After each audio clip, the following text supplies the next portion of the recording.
how hard did you push it till I black out? Yes. Numerous times. Yes. Yeah, perfect segue. We're here to talk about. We did not go in. I'm excited to talk to you because, like, I candidly, and I'm sure some of them are listening. The trip I went on was with largely a bunch of people I didn't know. I kind of did a pod with kind of Matt, who's the guy who I kind of became friends with through that trip. But I just wasn't able to kind of coordinate with anybody else. But I'm like, cool. I still got a couple golf courses to talk about. And then you went with Jesse, and I was like, well, it's a great way to catch up with Dash. Talk about the trip. Obviously, when our abandoned trip together 2 years ago. Mm-hmm. Talk about Sand Valley. But I guess real quick, because I mean, I'm always curious. You've been on the pod before, but like, how's your golf game? Like, how you playing? Like, tell people what's going on with your golf game. Yeah, so it's January now. In the winter, I kind of take golf off and spend more time up in Tahoe, so I haven't played as much. And then during the holidays, the game is okay. I'm floating around a 5 or so handicap right now. Around the greens is garbage, maybe the worst it's ever been. I'm always pretty consistent on the greens, and then off the tee, I'd say I'm okay. Irons need some work, so my goal for this year is to improve a couple of points. And focus, spend some more time on the range. So we'll see if I can start doing that around March or April when ski season's over. Yeah, totally. It's funny. I had fallen off the wagon. I hadn't seen KP in 6 months, and I went and saw him. And like within 15 minutes, I was like, "What have I been like? What am I doing? Like, how have I not had a lesson in 6 months? Like, have you been getting lessons, or is that back on the agenda maybe for later in the year?" Maybe 1 or 2 throughout the year. I did a 10-pack with him in 2023, it must have been now. Mm-hmm. And I feel like that helped me kind of fix a few things throughout the swing. But every time I go to the range and I take a video of myself, I feel like I regress so much back to the original swing.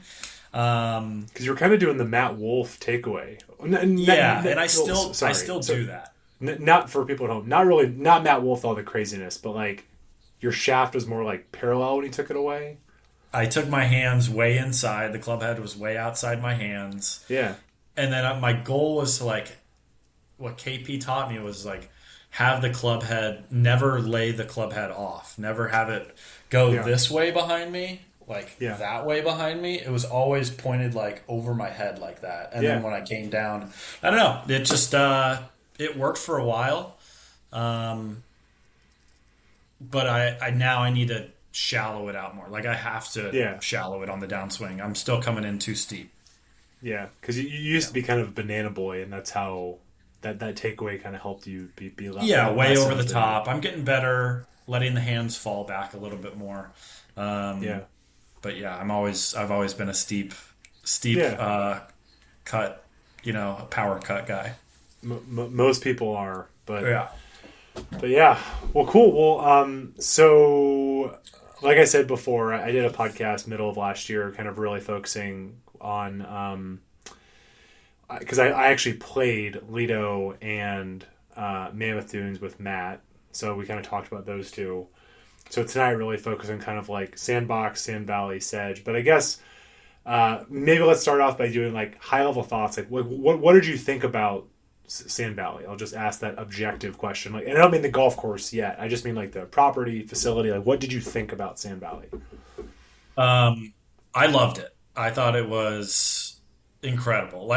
Similar to how I felt at Bandon when, you drive in and you see some of the courses, you see the clubhouse. I just thought the overall experience was very similar to Bandon. I think we'll get into ranking them or, comparing them side by side. But overall, I thought the experience, the when you think about the food, the service, the housing, all that was high, just high class. It was just a well done experience, well done, hospitality with them. Very similar to Bandon Dunes. Yeah. And you guys went in October, is that right? Yeah, early October. Yeah. So it was a few weeks before the season ended there, but the weather was great. We got some sunny days, a little windy. When we played the Lido, it was blowing like 30 miles an hour, and it was the hardest course I've ever played. I'm sure. I'm happy to hear you say that because I said the same thing, and I think some people were like, "Really?" I'm like, "Yeah, man, it's really fucking hard. Like, it's hard in a vacuum, but then when it gets blowing, it's like, I mean, okay." The balls would never be still on the green. They were always moving a little bit. Yeah, and the thing I said about that place is like, it sounds like you take like a brick. You wrap it in like a wet t-shirt, you wrap it in a rope, and then you just like slam it against the ground, and that's what the ball sounds like when you're chipping. Yep. It's like we had a buddy like 100-foot putt, and you could when it was bouncing off the putter, it was like you could hear the firmness on a putt. I'm like, this is bananas. Like I've never experienced firmness like that in my life. No, you could hear the ball echo off the green, and it was just if you had. If you hit a 100-yard pitch shot or 100-yard wedge shot to the middle of the green, there's no chance of that ball stopping before it's rolling off. Yeah, the caddy kept being like, okay, 121 to the flag. Do not hit it more than like 111. I'm like, I have a wedge in my hand. He's like, I don't care. He's like that's the flag. Like 111's your number. It was always like, here's the flag, but this is the number. Without a caddy, you'd be so effed out there. Just like, don't 100%. Know where to go, don't know what to hit. Granted, I think I kind of overdid it because the first couple holes, like, I had a great drive on one and had like wedge in, and I hit it like 50 yards because I was like, he's like, do not go long, and I'm like. I'm so worried about going long that I played really tentative. Yeah, I putted off the green on the first hole. I got on in 2, and then I putted it off into a bunker, and then made 5. Oh my god! Yeah, hell of an up and down. Hell of an up and down. Yeah, it was a slippery one. What a way to start. I'm also curious, just logistically, where'd you fly into? So we flew into Chicago and drove 3.5 hours or so. Up to wherever it is, Wisconsin. Nakusa, Wisconsin. There you go. Yep. Yeah, I flew into Minneapolis and basically drove 3 hours south. I think the closest is Milwaukee, but Milwaukee's pretty bad for us from the West Coast. I think it's either Chicago or Minneapolis. I thought it was fine. I mean, I was with a good group of guys, 4 of us, all from Berkeley Country Club, and we were all in good spirits the whole time. Stopped at Portillo's, got a hot dog, and then we were off. Hell yeah. Love it. Well, let's start with Sandbox. I mean, I think that's how, I don't know about you, our trip started at the Sandbox. And so I guess for people at home, it's, oh God, I should have looked this up ahead of time. What is it like? It's not 18 holes. Is it 19? 17? 7, that's right. Yes. Yeah. 17 holes. And I think where it's distinctly different from a preserve is like, there's kind of like one, I would say, like real hole. Actually, the second to last hole is sort of, or no, the last hole is kind of the one we were going to be a bit longer. Some holes are like pitch and putt. I mean, there's some that are like 40 yards, right? I mean, it's a lot more, I don't know the word. I know there's some short holes to preserve, but it feels much more diverse as far as a short course than preserve. If longer shots, like full shots, I feel like, at preserve. Yeah, well, except for like there's that one hole by kind of the snack shack, maybe like number 6. But yeah, this was unexpected where there were some that were super short. But what'd you think about? Well, first of all, did you guys start at the Sandbox, and what'd you think? No, so how we started was the first day we got there, we didn't play any golf. The first full day we were there, we played Sand Valley, Mammoth. The next day we played Sand Valley, Mammoth. The third day we played Lido, Sandbox. The next day we played Sedge Valley, and then we got out of there. So nice. Sandbox didn't happen until the third day of golf. So we were pretty cooked by then. That was our 6th round. Yeah. But I remember before I got there, one of my other friends had played, and shout out Paul Bird. He said, if you have a chance to play the sandbox twice, do it, because that was the most fun he had on a golf course in a long time. Yeah. And I was telling my friends that, and we ended up only playing it once, but I had a very similar experience. Like, it was, we took our shoes off, we Yeah. had a speaker going, we were smoking a little bit, drinking a lot, and it was just, we played this dot game where all this math came into play, but it was just so fun, so laid back.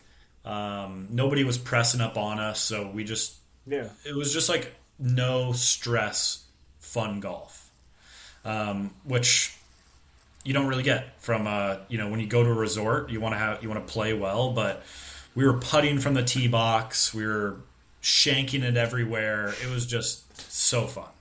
And there's some holes, like, 'cause I feel like at Bandon, there's a couple holes that, like, you're kind of supposed to putt, but it's a little bit contrived, right? Like if you hit it on the green on the last hole at the preserve, it's like, congratulations, that's actually really hard to do. There's some, like, I forgot the one where the green sort of, like, slope back to front. Like, you should definitely putt that. Like, at Sandbox, it's more like, you should putt it. It's meant to be putt. But I think that's, like, really cool. Like, the fact that there's that level of, like, diversity around everything from, like, a short pitch to, I mean, I know we had a couple holes where, like, tucked pins where it's like, okay, you need to get up here and hit, like, a commit to a 50 degree, or else you're going to be completely screwed, essentially. Yeah, I feel like there were maybe more holes than not where you could have putt if you wanted to. Totally. Yeah. And so that just makes it, I think you do need to play it 2 times if you can. Yeah. Because there's just so many options you have. Yeah, and I think for us, I don't know how your weather was, or like, but I know for us, obviously, I was there in June, and like, I mean, that place was like hard as a rock. So it's like, it's also fun to putt because it's not like, oh, is the grass going to grab it? It's like, you're basically putting on a hardwood floor, essentially, even from the tee box, which is kind of nice. So, yeah, but I'm with you. I think that's the way I put it. Is like, we'll talk about rankings later, but I said, like, I know we're splitting hairs, but it's like, I think the preserve is like, this is so subjective, but the preserve is better. Like, there are quote unquote better golf holes, but the sandbox is far more fun. Yeah. Like, because there's a couple of those holes, like, there's a couple of holes at preserve where it's like, man, if you had a bad shot, like, you're totally fucked. And like, you're not, that doesn't really happen at sandbox, right? It's like, you can get into trouble and get out of trouble. It's much more fun. I don't know if the holes are as good, but I think that's it's a distinct advantage. Because, I mean, you don't want it to feel, oh, I played the preserve. This feels exactly like the preserve, right? No, it was completely different. Like, when you get there, they give you a little bag, to hold your clubs, which is a great little addition. And, yeah, it's just fun. Like, there's really no other way to describe it. Like, every hole was different, and you kind of just trek through this little part of the resort that's kind of just secluded. And I just had a great experience at the sandbox. Yeah, and it says a lot too that like our trip started that way, and I loved it, and your trip was in the middle. It's like, yeah, it's just like, no matter how you do it, it's going to be a lot of fun. And also, I kind of like that you did that in the middle of the trip because, yeah, I went from we got Reginald joining us. Visitors are welcome. But yeah, no, I think it's great where it's like, I kind of love the way you did that, where it's like, because I know like, even though like Sedge is a bit shorter, and we'll talk about it, by the time I got to like the 7th hole on Lido after playing golf in the morning, I was like, wow, I am like physically and mentally like completely exhausted. And then you combine that with, in the summertime, we had sand flies that were like biting me through my socks, and I was like, oh no.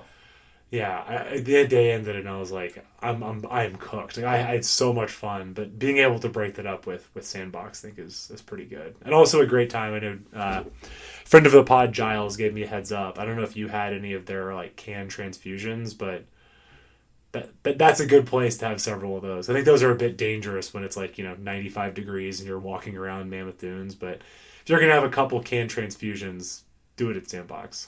I mean, it's easy when they're $3 each. I mean, like, you could just put 5 in your bag and you'll be good for a couple rounds. But the food right in front of the sandbox was great. The turn, or that was the same, turn that you can pick up drinks. So it was a lot of fun. But yeah, I mean, playing the Lido as your second round of the day, I mean, that's got to be brutal. Yeah. But again, I'm jealous because you get to get dialed in on a bunch of wedge shots, kind of get your feels, and then kind of go and be like, okay, let's go to war. Like that's kind of how it feels. It's I don't know, because I'm with you. It's like I don't know that it's my favorite, but I think Lido is the hardest and most distinctive golf course I might ever play. Like if I play Pine Valley one day, like awesome. Maybe I'll have a different opinion. But I played for the tip, so it's like the ones that the 75.6 rating tells me that this place is really freaking hard. But yeah. Yeah. I think I found that out after the first hole when I put off of it. But and then the wind, it was so strong that day for us. That's Hey, it makes you lock in and hit golf shots, and that's kind of the fun of a place like that. But okay, let's go to OG Sand Valley. So that is a 2018 Core Crenshaw first course on property. What did you think about OG Sand Valley? Overall, I'll just, as you can probably tell, I'm not a huge. Well, it takes me a while to get to remember each hole of the golf course. There's some guys that can be like have a Photoshop memory, photographic memory, where they're just like, oh yeah, I hit 14, I hit this shot, and this is what the layout was, and they played it one time months ago, and it's just like I had to do a quick recap of the course. First 2 holes were short par 4s, both non-driver holes, at least for me. I think one you could have, but I didn't think it started getting going till like the 3rd hole, and then the 4th and 5th, where it was you get a couple par 3s, long par 5 uphill. I thought all the par 3s and the par 5s were very fun. The uphill par 5s where it's like just it feels like forever. Like the green is just so far down there, and then you get the wind into you, just makes it so much harder. We played from the split tees, like the orange and sand, I think. So fairly short if you compare to the back tees. But still, I don't think that made it any easier. I still feel like we got a full experience from the orange tees there. But overall, I thought it was super fun, challenging. Greens are amazing. As you can imagine. I mean, there's really no complaints other than maybe a little too much sand, but that's part of it, brother. You're in Sand Valley.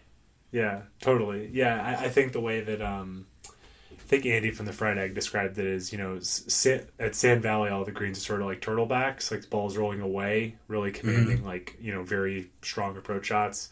And then Mammoth Dunes, it's like a bowl where the ball's kind of rolling, to the hole. But I felt the same way. I mean, I always got to kind of check myself because I'm a big Core Crenshaw guy. But, I mean, I thought, and I still think about this, like, I don't really know where Sand Valley is on my ranking, but, like, I think the first 9 holes is, like, pretty perfect. Like, it's a pretty perfect start because I think, one, as you said, is very risk-reward. Actually, both days I hit driver and I hit it kind of, up basically right by the green. But then it's this like 2-tiered green where it's like, okay, congratulations, you threaded the needle, and now you have this like really kind of like saucy chip to a ball that's like on a tier, and like I don't think I made birdie either day, and I hit it right up by the green.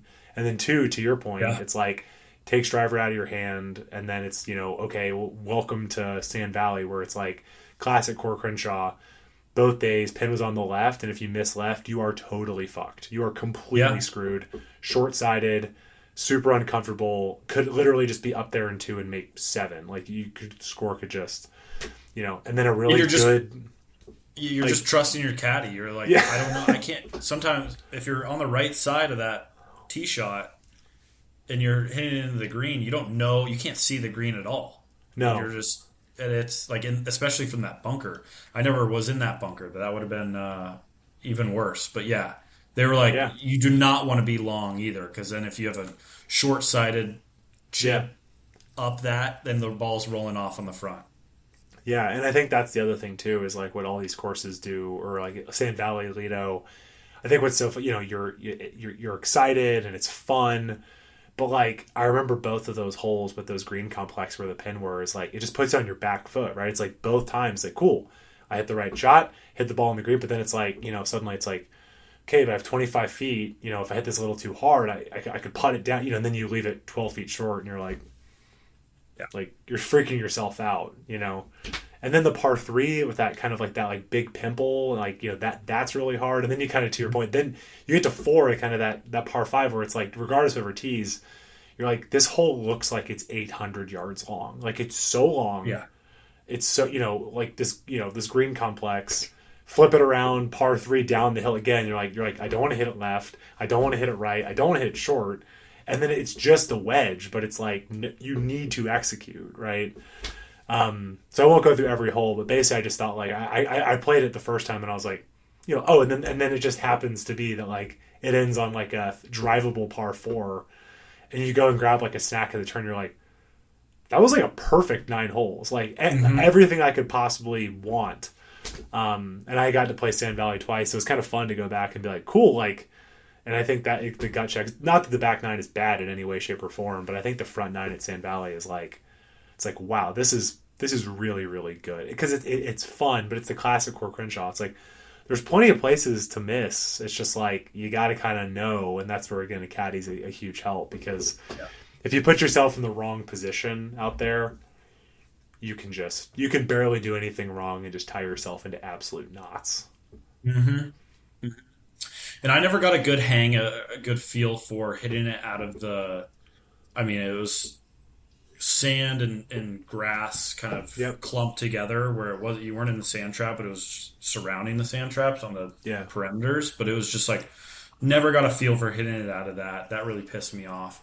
But the fairways, amazing, and like you said, I mean, you were right up against the green on one, but I had a buddy. In our group, Max, who was putting from everywhere around the green, and he was getting it so close. He was incredible from off the green with the putter. Yeah. It was very impressive. So I mean, you can, if you feel comfortable with a wedge, but you can really get around those greens with a putter all day.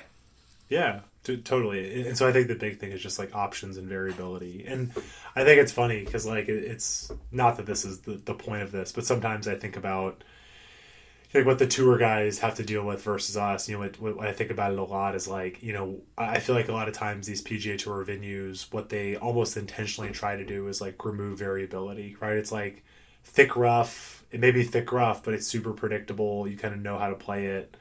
And I think one of the reasons I think about like, it sounds like a weird analogy, but I think about comping it to Pinehurst, where when you're in that kind of like sandy brush, you don't really know how it's going to come out. You're kind of guessing, and that's kind of to your point. It's like, cool, you pushed up there on a par 5, but then you're like in this like sandy grass, and like, is it going to come out super hot? Am I going to chunk it? Am I going to catch it clean? And the difference between having like a pretty solid birdie putt and like, oh my God, I just made double, is like trying to guess how this like very unpredictable lie is going to play. But that's fun. I think that's fun around the variability to figure out like, and also as you kind of learn, as you play it through, you're like, you kind of are over there being like, okay, do I want to push up there and kind of fight in that sandy grass, or do I just kind of hit like, pitching wedge and just not even have to deal with that variability? But it's fun, right? It's like you start to, as you kind of like get, because it's such a distinctive, different than the golf we play in the Bay Area, which I love, but it's a lot of like, the ground is not sand except for certain places. We tend to get a little more of like the thick rough. So you go out there and it's like you kind of spend day one being like, how do I play this? Because this is not the kind of golf that I'm used to seeing with the different lies. And to your point, so much sand, especially like Mammoth. You're just walking around and like, I know I had my douchebag like big sunglasses, but I'm glad I did, because like it's like you're at the beach, you're like walking around and it's like it's June, it's 90 degrees, there's like sand everywhere. It's like your eyes I feel like my eyes just would have been like cooking in my head. because there's just like sun on sand everywhere, especially at Sand Valley and Mammoth Dunes. Just sand in a very macro way. It's kind of crazy. Yeah. I think when you look at Mammoth and Sand Valley, a lot of the, comparing the two or just thinking about Sand Valley, I feel like a lot of those holes did have a repetitiveness to them slightly. A lot of the uphill, long par fives. And maybe this is just my memory, but I feel like when you get to like the back nine at Mammoth, I know you already covered that course, but I feel like the back nine at Mammoth might be one of the best stretches of 9 holes I've ever played and one of my favorites. So I don't know if you mentioned that on the last pod, but it is worth mentioning. Yeah, no, and honestly, like Matt had played there before, but like unfortunately, the only bummer of our trip was whatever hole it was at Mammoth. There's like the cool par 3 that's kind of over the canyon, and then it's the drivable downhill. I want to say it's maybe like 14. That was our last. Right. That was our last hole because basically as we hit our tee shots, we heard the horn go off and we kind of looked and like, I mean like, I think they said that in 4 hours it rained close to 2 inches. Like all of a sudden it was like there's like we were running back, like they were sending out a van and I was like, we're gonna get stuck out here, like we're gonna be in the back of this van. So I didn't get to play. Of course, the reason Sand Valley is incredible is it rained 2 inches in 4 hours. Next morning, bone dry, like not that's crazy, all gone, totally fine. So I'm excited to go back and play the last couple holes because everyone's like, God, what a fun closing stretch. And I'm like, didn't get to see it because I mean that downhill par 4 is sick. Like that was such a cool hole. Par 4 was so fun. We played it. We played that course twice, and we're just looking forward to getting to that hole again. Yeah, because I think only one of us may have hit driver the first day. I don't know why. We were playing too safe, but we all hit driver the second day, and I know Jesse and I made it onto the green or maybe just off, like in the fringe. I think he landed in the trap right behind the green. But it's just such a fun hole. Yeah, but another example, I remember I have the video, like I pulled mine a little bit into that little grass, and it's like, again, I'm right by the green in 2. It's like, how's this going to come out? And it all comes down to kind of how you catch it. But did you have, I'm curious, like, did you have like a hole at Sand Valley that really stood out to you as like, kind of as you think back? I know you're not a photographic memory guy, but do you have a hole as you kind of think back that's like, because you're right, I think that it's like, it's a lot of similar flavors when it comes to holes, but was there one in particular that really stood out to you? Or even stretch of holes, like a couple holes, that little run that kind of... Yeah, I think, 3, 4, and 5 I thought were super fun. I liked all the par 3s. I played the par 3s the whole week, like, very well. I think I had, like, 4 or 5 deuces on the par 3s. Wow. That's impressive. And I just remember 5 was tough. Like, you didn't know what, it was pretty downhill, not sure which club to hit. I think one of the guys went super short, one went super long, and then I was up next and had just a great tee shot that went maybe 15, 20 feet by the pin. So, yeah, that was a fun one, number 5. But even just off the green, like, you can get so screwed on that hole, like being short right and having either a short-sidded or even if the pin was in the back, if it goes off the back, it's rolling off. So there's just so many little nuances around those greens. Yeah. How about you? I think the 7, 8, 9 run is so great. I think that 7 is like one of the best par 5s I've ever played, because basically, for context for people, like it's a blind tee shot, and basically it's asking you. There's kind of a sand dune, and the farther right you push it, it makes you incredibly uncomfortable off the tee. But if you push it far right and hit it far enough, you kind of can catch a speed slot and get way down there. If you shove it, or I guess in your case, pull it left, you can hit it in this bunker. But if you catch it in the right, I think the first day I played there, I absolutely killed the drive and had like 7 iron in. but one of the guys in my group hit this like awful drive, and like, I mean, he was just like completely screwed. And then the thing I love so much about Core Crenshaw, I mean, it's not my favorite hole, but like the hole I think about the most weirdly at Bandon trails is 15, because I think about that green site, and you walk up to that green site at 15 at Bandon trails, and it's so clear that they just like found that. Like, it's just like, oh, like they were walking around here and it's like, that's a green. And I don't even think they probably touched a thing. And I think that's really similar to like the green site at 7, is like just the way that it's into the hill. It's like they just totally just grasped this. Like this was already here. And then 8 is this like crazy, like very short, but incredibly penal par 3. Like death bunker in front, multi-tiered. You're just hitting a wedge. That's the one slightly uphill. Yeah. Yeah. And you're just getting, I know for us, it was like, you're like, okay, it was like a sand wedge or a gap wedge. It's like a gap wedge. Yeah. But then it's like the wind's swirling, and then it's like, JD doesn't believe in slope. So it's like, do you trust the slope, or like, are you kind of, but you don't want to go long because you totally like put it off the front.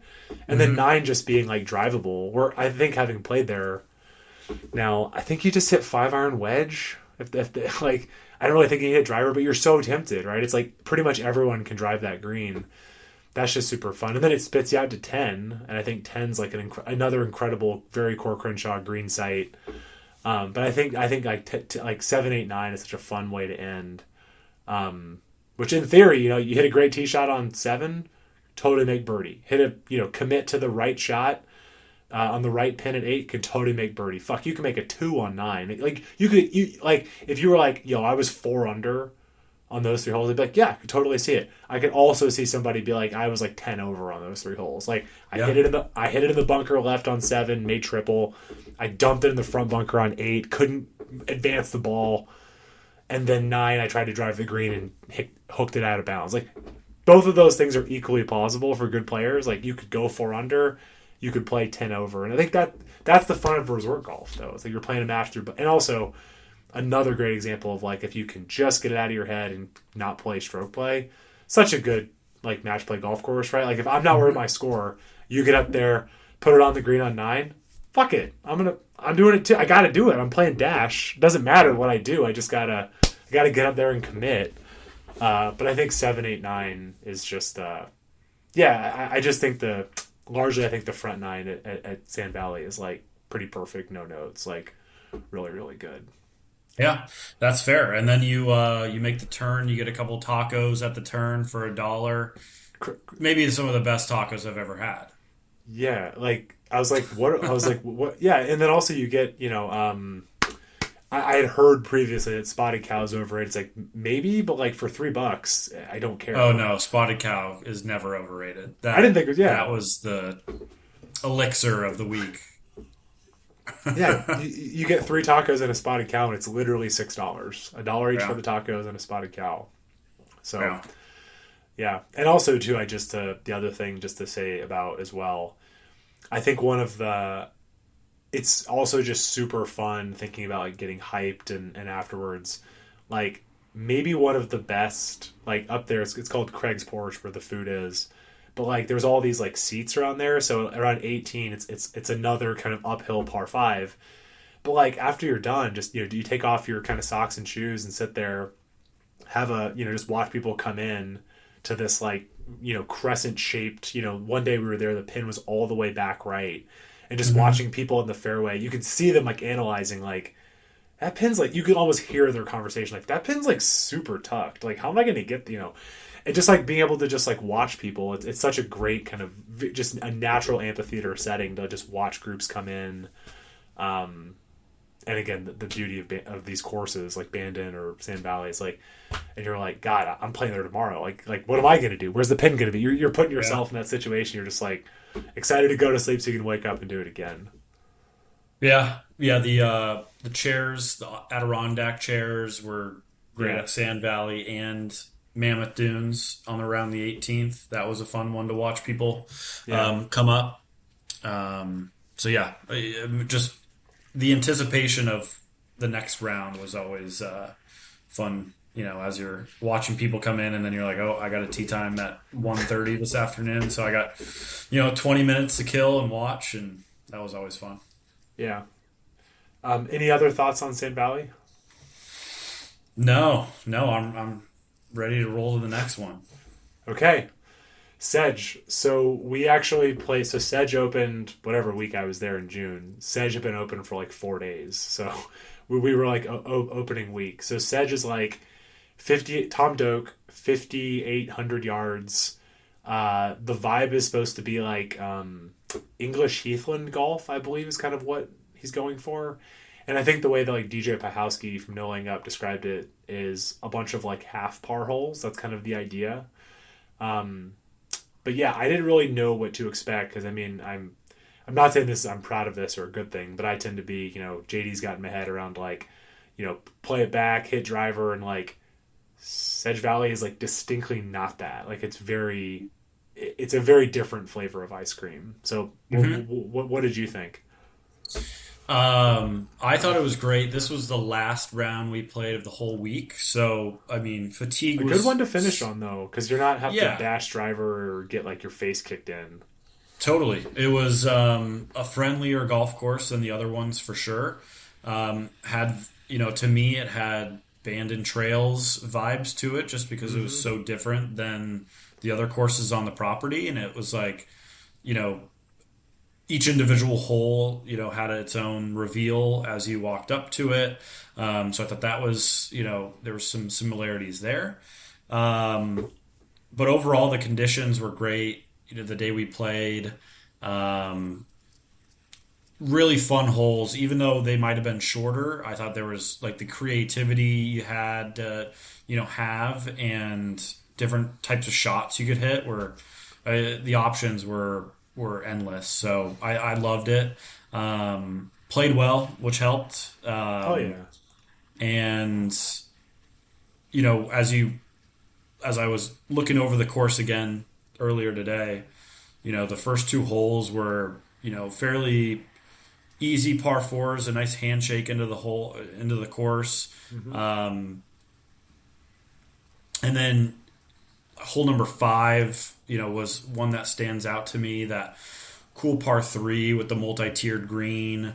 And then hole 6 was a short par 4, drivable, that, I took driver and I drove the green and 3-putted for par. So, it wasn't the best outcome, but those greens were tough too. So overall, totally. I love the course. And it was a good change of pace from what we'd had the rest of the trip. Yeah, and I think what's also nice too is like I'm totally fine, and I like to kind of, to you were saying earlier, I don't mind, and I like kind of all the sand, but I think what's nice is Sedge Valley feels more like a kind of oasis, like they did a lot of like tree planting. It all feels very natural. But it was kind of nice because I think for us we played everything once. I guess I played because there was our trip, and then the last day we were there I played by myself. But we did Sandbox Day 1, and then we did Sand Valley Mammoth Dunes Day 2, Sedge Valley Lido our last day, and then I played Sand Valley one more time, and then went to the airport. But after like day 1, which is like, sand, like, like if you play Sand Valley and Mammoth Dunes, like you're talking like ski slopes and kind of exposed sand everywhere. And so kind of it's kind of cool because like when it's your time, they're like, okay. And then you kind of walk, to your point, kind of Bandon Trails-esque, you kind of walk up this little pathway, and there's kind of bushes and stuff, and you kind of come out, and there's like trees, and there's kind of like, delineations between the holes, and there's like shrubs, and it's clear that it's new, but things are growing. And it just like feels totally different. Where I think that Doak did something really interesting is I forgot the hole. I should have looked this up ahead of time. You remember the par 4 that was like 500 yards? Like it's like a total outlier, right? It's like number 4, I want to say. Okay. I remember I had like a good drive, and I was like, I have like this golf course is 5,800 yards, and I have like driver 2 hybrid in. But it's kind of this tongue in cheek where it's like, you expect to kind of like 50, 100 yards, and I'm not really going to get tested that much today, and you can hit driver a bunch. And then there's this golf hole that's like, you know, what? Like, you know, it's like 5 is a great score. It's a super hard hole. But yeah, I mean, to your point, I think it's a lot of, like, just because it's a bunch of half shots doesn't mean that it's easy. And also, too, there's plenty of shots, too, where it's like like the par 5, the par 3 on the back that's like down the hill. It's like, that's a 5-iron. Like, that is a fully committed, like, 5-iron where, like, you're dead left, dead right. And so basically the way I would think about it for people going for the first time is like, it's a really like friendly golf course, but you just need to realize looking ahead, if you play it twice, like if I go back, there's like 4 or 5 shots where you really need, like if you're going to play well, like you really need to lock in on those holes because, you know, you were talking about the first, like that first par 3 at the double tier and then kind of the bunker in the middle, like so good. Like the pin was on the left, I hit it on the right, and I was like, I don't even know how to get the ball from this side of the green to that side because there's a bunker, right? It's like, but it's like a pitching wedge. It's like you only have like 125 yards. This is your fault for not being able to hit a pitching wedge on the right tier. But then again, you have some holes where it's like, you know, okay, fully committed 5-iron. So it's like one of these things where after the fact, if you go and be like, okay, these are the 5 shots I have to execute, but then a bunch of holes that you can like, you know, kind of tear up a little bit.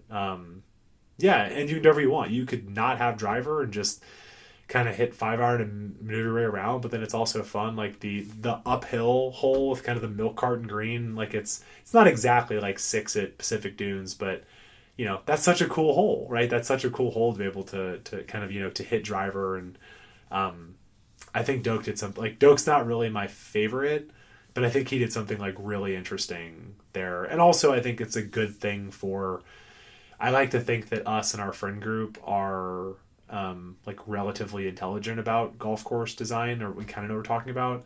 I think it's also like, I just mainly mean like, I think that it's good that like people who go and like, I think there's a lot of golfers who go and see 5,800 yards and are like, what the fuck?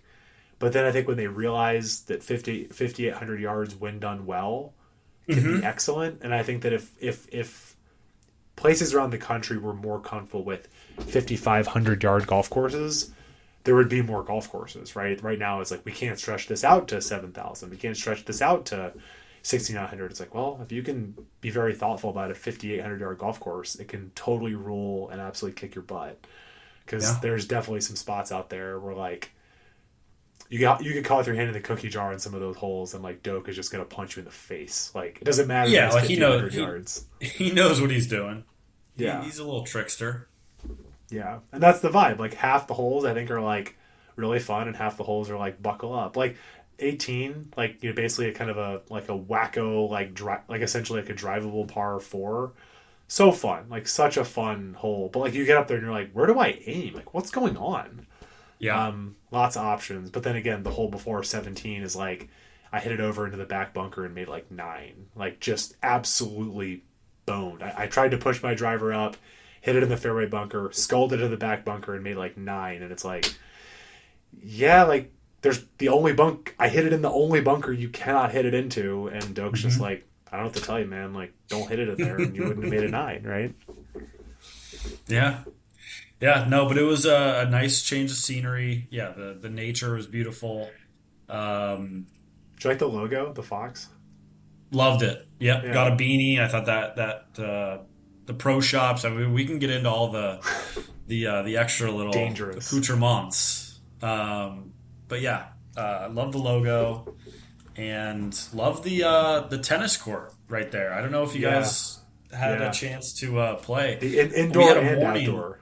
We had a free morning, the outdoor one, the grass. Yeah. You could just play. I didn't realize you could just play. Yeah, and we just grabbed a couple rackets and played for a while, and it was very fun. Yeah. I never played on grass tennis court, so I was like, if I'm here, I need to play. How was it? It was great. Like the wind was blowing strong that morning, so not ideal, but me and my friend Max, we had a couple rallies and probably spent an hour 15 out there, just doing something else other than golf. So It was. I'm a tennis. I like playing tennis, and I've only played. I hadn't played on grass, and so I felt like I was in Wimbledon.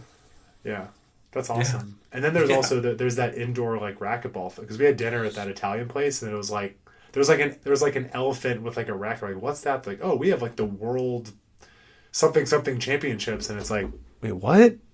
Yeah, that I'm trying to remember the name of it. It's like it's not tennis. It's not. It's got a weird name. It's like older than the game of tennis, I think. Yeah. Whatever that indoor game is, but it's sick, like the court. And yeah, I did sneak onto there, nice. But nobody would play. So yeah, that's awesome. Yeah. Did you have a favorite hole at Sedge? Yeah, probably that hole 6, the short par 4. I just had a perfect drive right at the bunker, just beyond the green, and it funneled to the right where the pin was. The pin was like, I think that green slopes pretty hard back to front, so I kind of had like a swooping putt that I needed to make, and then I just had a little brain fart and missed the cleanup putt and made 4. So yeah, that's probably my favorite. How about you? I think the last par 4 on the back 9, the one that basically it's kind of like a crescent green, essentially. It's sort of a reverse for Dan, I want to say.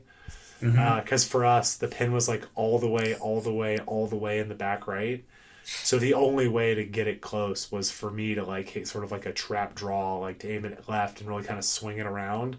But it's fun, right? Because it's like, okay, like this is the distance, but then if I'm going to hook it, like, where do I need to land this to get it close? Should I just actually hit it in the front of the green? Like, is this actually I probably shouldn't be attacking this pin. I have like a 6-iron draw, That's kind of the calculus there. And I didn't do it right, but someone in our group did it like perfectly. And it's also so fun to like watch your friends. Like, it's like the ball is in the air and it's like, that is exactly how this hole is supposed to be played. If you actually watch someone execute, like land short, a little bit of like, the right spin on it and get close. But again, like I think that like, even though it was not my favorite golf course, I think that some of the most memorable holes out there are at Sedge because I think sometimes like it's not about the difficulty, right? It's like, it's those memories of like the way that Doak allows like a lot of shots in there. So my only issue though with it was, I think it's kind of how I felt about playing last year when I played Pasatiempo, like the week that the front 9 opened. This isn't a knock on them. It's just that like, because we were in the first week of play, the grass like wasn't totally ready for us. And so one of the only things that sort of like, that I was a little disheartened by was that like a lot of shots and sometimes the ball didn't react the way that it should. Like, some people are going to listen to this and be like, this is because you suck and touche.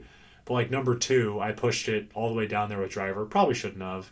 But I had like a 80-yard wedge.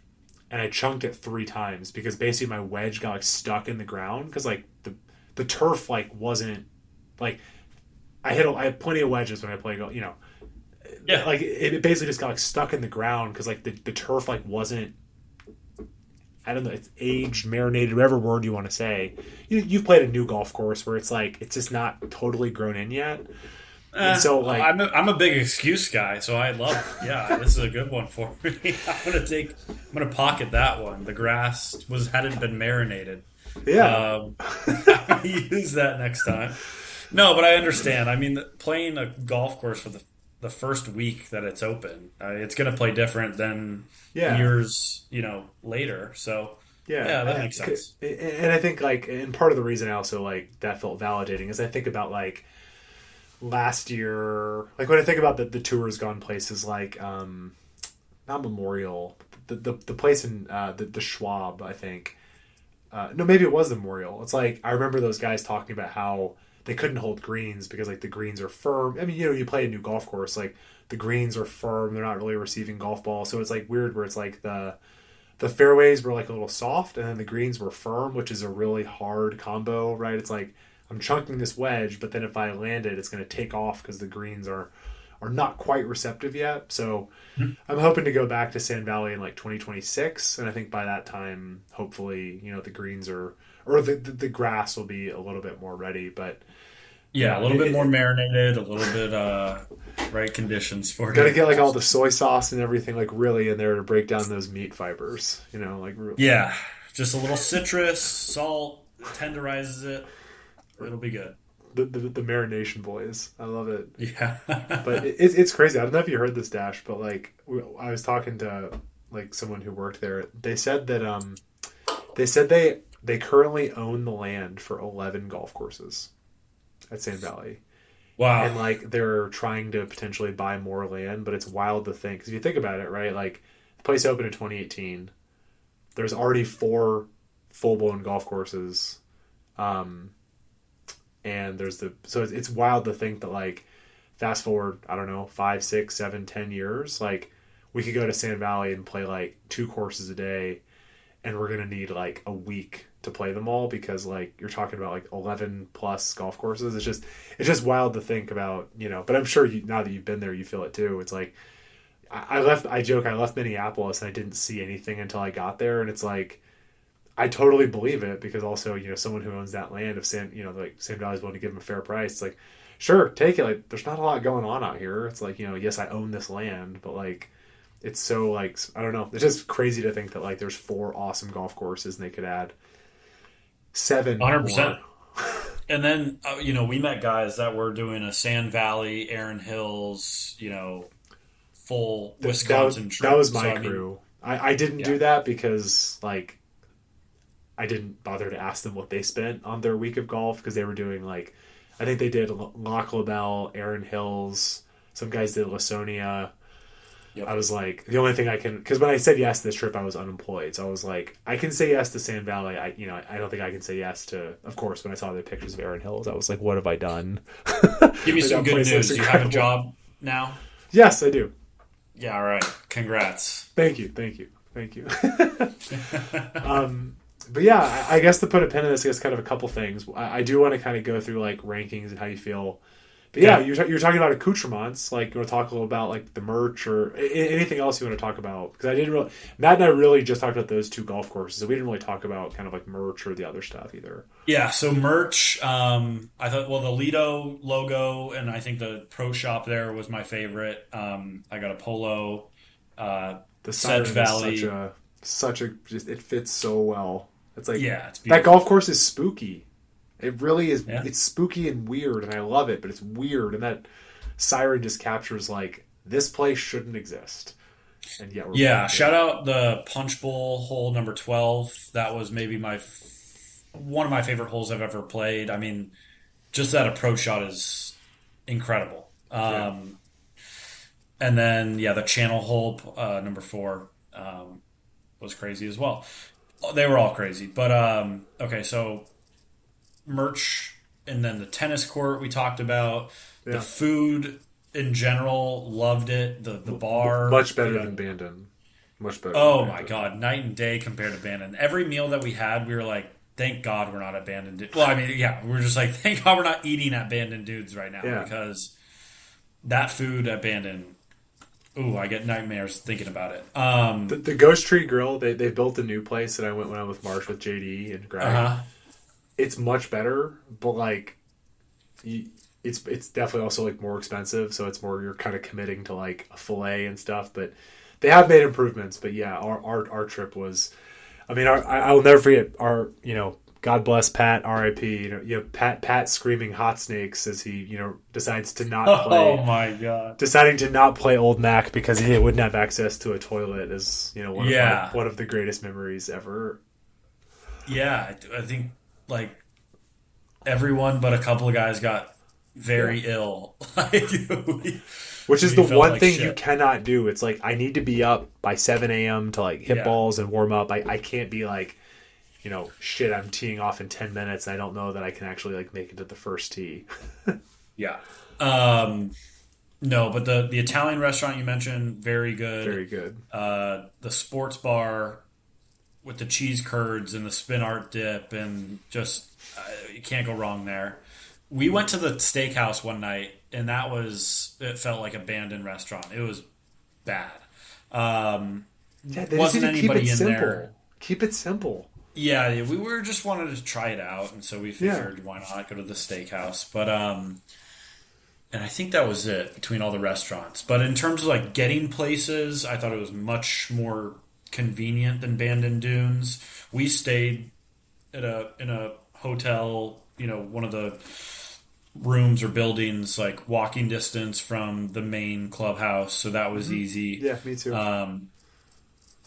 And the turns. Oh, we didn't mention the turn stand. I think it was at Sedge Valley with the little mini Italian beef sandwiches for $1. Yeah. And what were they, like the popovers, or they were not? Yeah.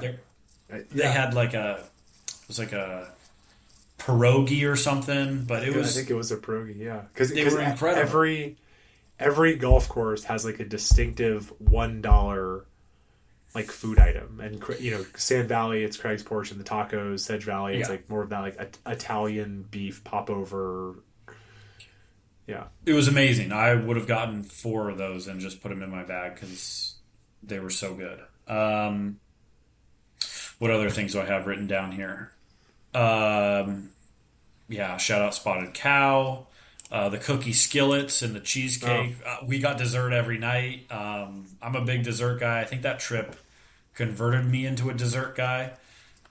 Skillet cookies are elite. Cookie skillets, yeah. I would get 2 or 3 for the group. There was 4 of us, and we would get like 2 or 3 after dinner. Yeah. But those are the things that I appreciate about it. Yeah. Other outside of the golf. Yeah. No, I'm with you. I think the I think the merch was definitely better. Like I definitely had to be mindful around like, okay, like how do I not like when honestly when I'm at Bandon, I don't get like tempted to spend like a bunch of money, but at Sand Valley I was a little bit more like, oh crap. And honestly I would have spent more because like I think like Sand Valley's logo like low key stinks. Like just the SV, it's super like classic, but it's not interesting at all. But then I was like you, like I walked in the Lido Pro Shop before we played, and I was like, okay, cool. And then I played the golf course, and I was like, because Captain Obvious, like I want to buy merch from a place that like really sticks with you, and I was like, I want everything because this is like the golf course that it's not meant to be a flex, but it's the golf course like everyone's gonna ask me about, and it's the place that like I have a head cover on my hybrid, and like every time I look at it, I'm just like, that place is crazy. I cannot believe I got to play there. Like that is it was crazy. Insane golf course. And every time I look at that head cover, I'm like, can't believe I got to play there. Cannot wait to go back. You conquered it. That was the scalp you took from it. I don't know. I think it 85 or something. Whatever. It felt earned. But yeah. Well, what's obviously it's very personal to you. But like, let's remove Sandbox. But for the big courses, what's your ranking? So I would start with number 1, Mammoth. I just thought that back 9 was super fun. The playability is high. That's a course that I feel like I could play. Yeah. If that was my home course, I would be perfectly fine with it. It's not like, I felt like I got beat up and left in an alley. Like I did Lido. I thought Lido was maybe my favorite course out of the 4 main ones, but not one, that I would be able to play every day as a home course. No. So I kind of take that into account. And it would break your back if you couldn't do that every day. Yeah. It was just mean at times. So Lido is my number 2, but it's a close number 2 between that and Mammoth. Sand Valley. Maybe I'll go Sedge and then Sand Valley. I thought Sedge was very unique, and I feel like I've played. I've been able to play Stream Song and some other courses at Bandon that have I think Dunes Pack Dunes had a very similar feel. I think to Sand Valley, but I think Sedge.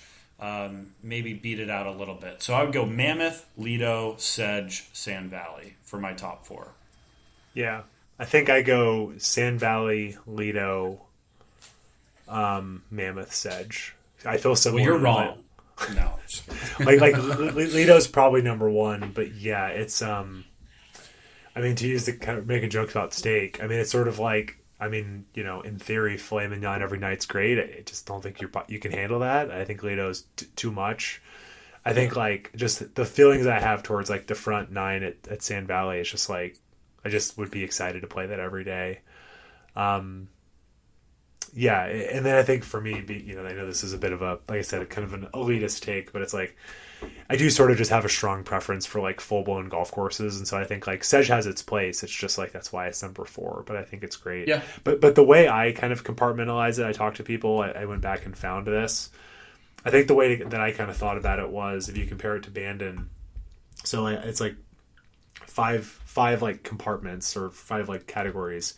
The OG category. Well, actually, we'll just play this game together. I'll ask you. I won't tell you my answers till afterwards.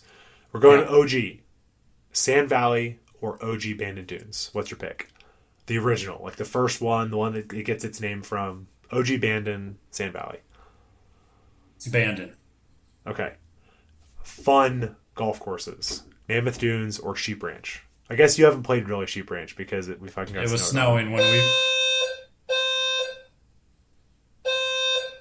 I think my apartment might be on fire. Wow. I don't know what to do. You should check. You should go yeah. We can edit this out. All right, we'll edit it out. Yeah.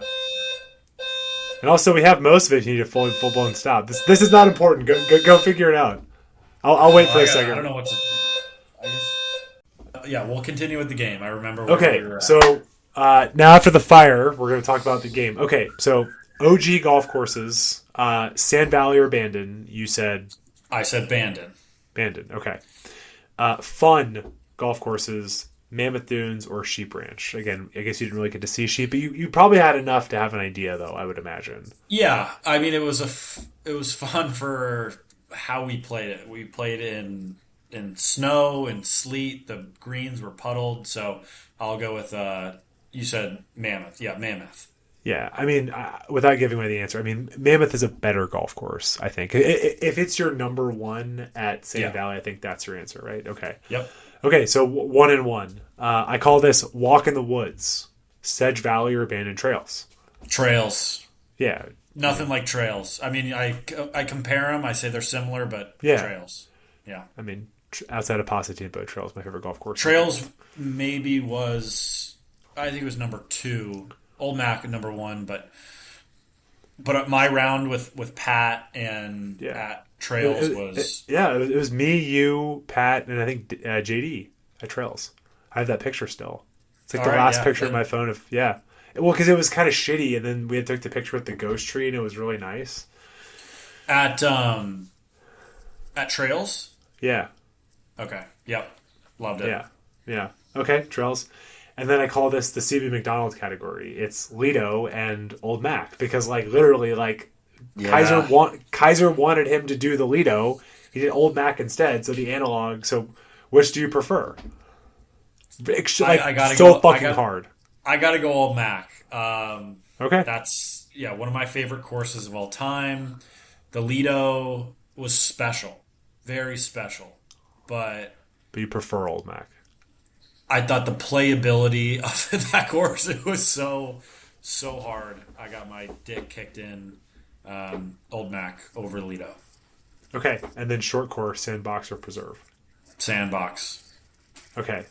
I was just, as we were leading up to this podcast, I was looking at videos and photos from that week, and I was watching the videos we took at the Sandbox, and I was just cracking up in my bed watching these videos. They were so funny. Yeah. So and that place is more conducive to that, I think. So I know what you mean. Okay, so if we're just doing a counter, this is not the way it has to be, but so you have OG, so Bandon, Mammoth, Trails, Old Mac, Sandbox. So yeah, I mean that's the thing. You have three for Bandon, 2 for Sand Valley. Because then the next question is, like, if I say, hey, you can have they're pre-booked. You have a golf trip to either one. Like, which place would you prefer to go to? If I'm just looking at, I think what's so special about Bandon is I think the golf is pretty comparable between the two. I think there's courses that are better, at each one. But having the ocean aspect at Bandon just raises the level of the experience. Like, you just don't get that at Sand Valley, obviously just location. So I think having the ocean holes and just the ocean breeze and the where you're located, I would go to Bandon Dunes. Yeah. I wouldn't enjoy the food as much, but I would enjoy the golf and the experience. Yeah. And I think what's so commendable with what they've done is the fact that, like, it's so close. Because I'm similar. So for me, I pick Sand Valley over Bandon. I picked Mammoth over Sheep. I picked Trails over Sedge. I picked Lido over Old Mac, and I picked Preserve over. So I'm 3-2 Sand Valley. Yeah. But similar to you, I could make the same case. Also for us, selfishly, even though it's like harder because of North Bend, it's a hell of a lot easier to get to. It's an hour flight, quick shuttle. Like it was 4 hours to Minnesota, 3.5 hours. But I'm with you. I think that like Bandon gets the credit for the ocean and for being the original. I think the golf is better at Sand Valley, and I think the food is better at Sand Valley. But like 100%, the fact that they've built something that's that close is really crazy. But I was kind of proud of myself for that. Like, the OG category, the fun category, the walk in the woods, the CB McDonald. It's like the fact that they're that, like, they actually can be a mirror image. Like, because I kind of processed. I was only the sixth hole, and I was like, one of these. Yeah. I was on the sixth hole, and I was like, oh my god, this is what Kaiser wanted. This is what he wanted at Bandon, and now we're playing it here. This is crazy. But then I think the biggest compliment to Doak, though, is like it makes you appreciate Old Mac even more, because the Lido, to your point, is special. But we could have a whole hour-long pod about, like, is Lido fun? And Old Mac is fun. Old Mac is so hard. Fun. Old Mac is objectively fun. Lido is great. I don't think Lido is very fun. It's a really good test for, like, how good are you, but it's not like a fun golf course. It was the funnest 90 I've ever shot. But yeah, I think just Old Mac being, on the water, so vast, like, just feels like you're in the middle of golf heaven. But every hole I played at the Lido, I was like, ooh, remembering back to what hole it was at Old Mac to compare the two. Obviously, some were better at the Lido, but like I remember the names and what they look like and how they're laid out. But yeah, if I'm gonna compare the two, I'd pick Old Mac. Yeah, love it. Well, cool. Now the last thing we got to do is just maybe 2026 get out there together, because I know unfortunately you can't come to our Bandon trip this year, but hopefully 2026 we can get back, because I want to take the crew to. The crew needs to see Sand Valley now, because it's... Yeah, absolutely. You could argue it's just as good. Yeah, I'm devastated. I can't make the Bandon trip again. It's just, a lot of golf trips planned. And yeah. Where else are you going? What are you doing this year as far as golf travel? So the reason why I had to cancel was I figured, I've been to these awesome golf destinations and I haven't done enough traveling in general. So I am allocating those funds, and I'm going to do a summer Europe trip this year. Hopefully with my brother, he comes. But yeah, we want to hop around Europe and spend a couple weeks out there. So amazing. Yeah. That's my plan for... Liz and I are getting married in late August, and we're going to do a 3-week kind of Scandinavian extravaganza in 2026. Granted, I'm probably going to do Sand Valley in the fall, but so I got PTO. Yeah, some are luckier than others. That's a nice roundup you got. Yeah. Well, dude, it's great to talk to you. We need to play some golf or certainly grab a beer soon, but it's the fun of the podcast. I'm like, cool. Like I've missed Dash, and he's played this place too, and let's fire it up. So absolutely glad we were finally able to do it. Yeah, and hopefully your apartment isn't on fire. No, we're good to go. The fire truck's left, so we're good. Cool. Thanks, buddy. Thank I appreciate it. It was an honor. I appreciate it. Okay. Peace. Have a good